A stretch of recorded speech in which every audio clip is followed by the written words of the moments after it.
and welcome to the Aham Yoga channel. In today's quick video, we're going to examine how to do Vashishtasana side plank. We're not doing the full pose, we're just examining the position of the hands and the feet so we start to get it right. Okay, so when you get on your mat, get back into Adho Mukha Svanasana, downward facing dog, and move to high plank. In high plank, sneak your right hand to the center of your mat and then pivot on your feet a little more. You want to watch with your eyes here, especially if you're new. Fingers ahead of the shoulder.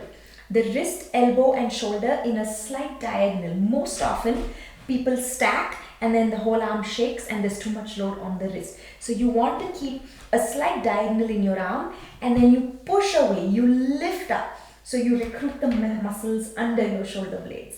Okay, so just remember this one quick thing. Shoulder, elbow, wrist, not in one line, slightly staggered, and you lift and you push up. Okay, I hope that was helpful.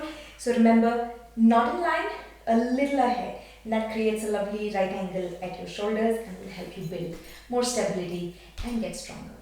I'll see you in the next video. Until then, enjoy your practice.